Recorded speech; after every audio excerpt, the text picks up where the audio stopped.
Happy birthday Devraj.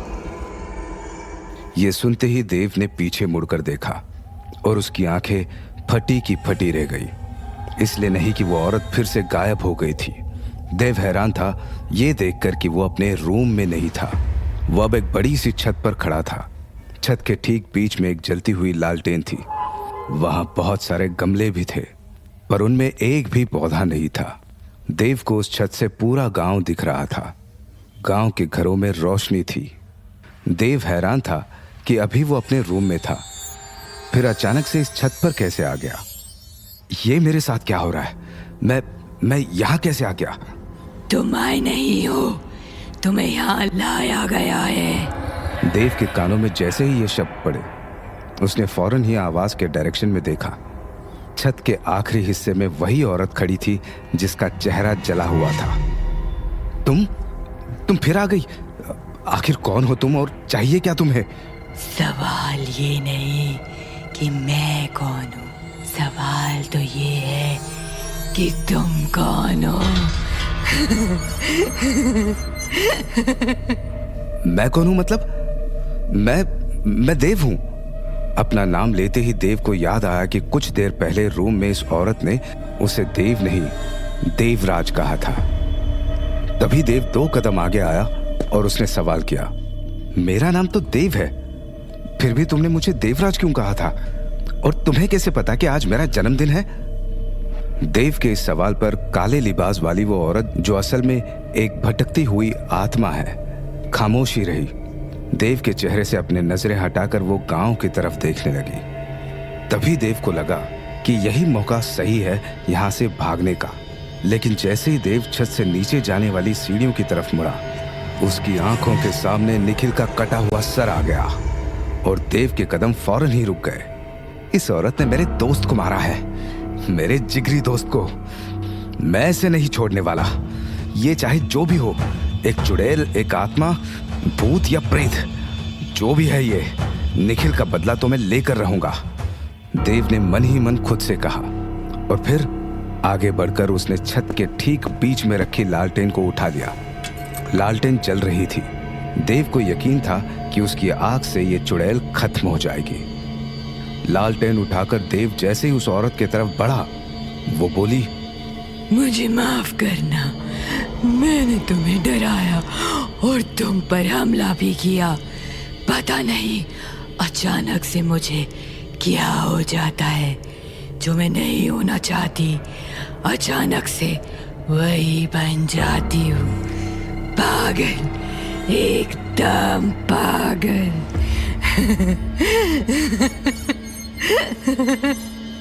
गांव की तरफ देखते हुए उस औरत ने जो कहा वो सुनकर देव रुक गया। उसका दिल जोरों से धड़कने लगा। उसका गला अचानक से सूख गया और हाथ से छूटकर नीचे गिर गई लालटेन। ये सब तो उस चुड़ैल ने भी कहा था जो मुझे अपने साथ ले जाना चाहती थी। तुम वही चुड़ैल हो? वृंदा, मेरा नाम वृंदा है। अगर दोबारा मुझे चुड़ैल कहा तो उसका अंजाम बहुत बुरा होगा, याद रखना देवराज। देव की तरफ पूरे गुस्से से देखते हुए वृंदा ने तेज आवाज में कहा। गुस्से से भरी वृंदा की तेज आवाज सुनते ही देव को भी एकदम से गुस्सा आ गया। वो भागकर वृंदा के पास आ गया और उसकी गर्दन पकड़कर बोला, चली जा हमारी जिंदगी से, भूल मत हम क्या क्या कर सकते हैं। देवराज हैं हम, देवराज। देव का ये रूप देखकर वृंदा मुस्कुराने लगी। अचानक ही देव पीछे हट गया। उसे समझ नहीं आया कि अभी उसने जो किया वो सब क्या था।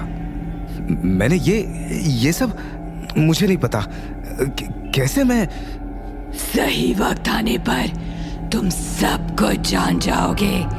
अभी के लिए इतना जान लो कि ये सब एक हकीकत भी है और एक सपना भी। लेकिन इस सपने से जागने के बाद जिस किसी का चेहरा तुम सबसे पहले देखोगे, उस पर कयामत आएगी, कयामत। मतलब?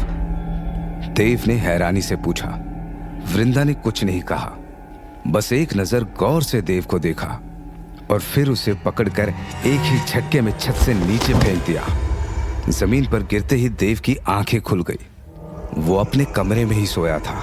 देव नींद से जागा और उसने सबसे पहले अपनी गर्लफ्रेंड अंजलि को देखा, जो ठीक उसके सामने खड़ी थी। उठ गए जनाब, खुल गई नींद तुम्हारी? देव की गर्लफ्रेंड अंजलि ने कहा। तभी निखिल की आवाज देव के कानों में पड़ी। यार, बहुत गहरी नींद में सो रहा था तू।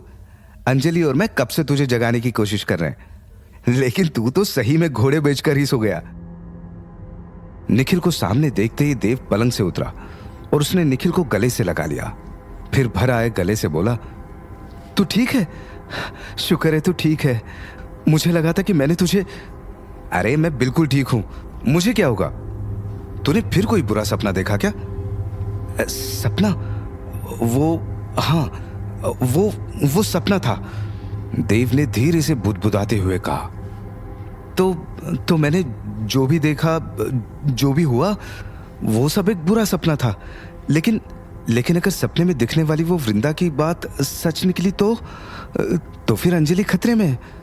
आंखें खुलते ही मैंने अंजलि को देखा था। मन ही मन देव ने खुद से कहा। देव को अब घबराहट हो रही थी। तभी अंजलि ने उसका हाथ पकड़ा और उसे पलंग पर वापस बैठा दिया। अब सपने को भूल जाओ और हकीकत पर ध्यान दो, अंजलि ने कहा। हकीकत? अंजलि की तरफ देखते हुए देव ने हैरानी से कहा। तभी अंजलि मुस्कुराते हुए बोली, जी हाँ, हकीकत जो ये बता रही है कि आज तुम्हारा जन्मदिन है। अब सब भूल जाओ और बस केक कट करो। ये मैंने खुद अपने हाथों से बनाया है। देव ने केक कट किया तो निखिल और अंजलि ने हैप्पी बर्थडे सॉन्ग गाया। इस बीच देव को लगा कि उन दोनों की आवाज के अलावा एक तीसरी आवाज भी वहां है। ये वृंदा की आवाज थी, जो देव को सपने में दिखी थी। देव ने पूरे कमरे में नजर दौड़ाई, लेकिन वृंदा उसे कहीं नहीं दिखाई दी। क्या हुआ देव? अंजलि ने पूछा। कुछ नहीं, वो मुझे लगा। देव अपनी बात पूरी करता कि तभी उसका फोन बजा। देव की मां कल्याणी का कॉल था। देव ने फौरन फोन उठाया और कमरे से बाहर चला गया। मां, प्रणाम, कैसी हैं आप? कॉल उठाते ही देव ने कहा, मैं एकदम ठीक हूँ। तुम्हें जन्मदिन की बधाई देने के लिए फोन किया है। आज 25 बरस के हो गए हो तुम। ये जन्मदिन खूब मुबारक रहे और हमेशा खूब खुश रहो। थैंक यू मां, देव ने कहा। फोन की दूसरी तरफ अपने कमरे में बैठी कल्याणी को देव की आवाज से फौरन ही अंदाजा हो गया था कि कुछ गड़बड़ है। देव की आवाज में रोज की तरह खुशी नहीं थी। कल्याणी को खुशी की जगह परेशानी सुनाई दी। वो समझ गई कि देव किसी कारण परेशान है। वहाँ सब ठीक है ना देव? तुम परेशान लग रहे हो। कोई बात है तो तुम बता सकते हो मुझे। नहीं माँ, कोई परेशानी नहीं है, ठीक हूं मैं। देव ने झूठ बोल दिया। कल्याणी अपने बेटे के झूठ को भांप गई।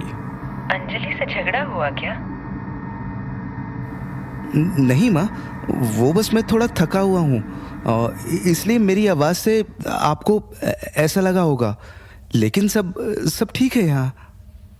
देव ने जो कहा वो सुनकर भी कल्याणी के मन को तसल्ली नहीं हुई। उन्होंने जोर देते हुए फिर से पूछा कि वो किसी परेशानी में तो नहीं है। इस बार देव अपनी माँ से झूठ नहीं बोल पाया। उसने कल्याणी को सब सच सच बता दिया। जॉब का जाना भी और काले लिबास वाली औरत का सपने में आना भी। देव उसका नाम भी अपनी माँ को बता देना चाहता था, लेकिन फिर भी उसने नहीं बताया। 15 बरस पहले जिस चुड़ैल से देव को छुटकारा मिला था, वो लौट आई है। ये जानकर कल्याणी के पैरों तले जमीन खिसक गई। उस चुड़ैल के कहे शब्द कल्याणी के कानों में एकदम से गूंजने लगे। कल्याणी, मैं आऊंगी, वापस आऊंगी मैं और ले जाऊंगी तेरे देव को अपने साथ, अपनी दुनिया में हमेशा के लिए। और जब ऐसा होगा तब ना तू कुछ कर पाएगी और ना तेरा ये पुजारी बाबा कुछ कर पाएगा।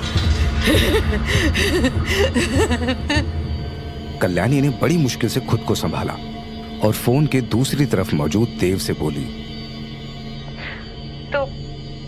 तो घर आ जा देव, तो बस घर आ जा।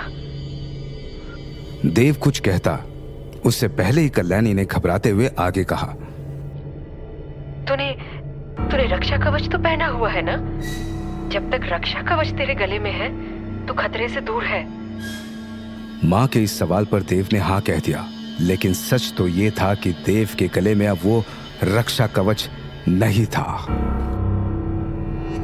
और खतरा देव के बहुत पास खड़ा है।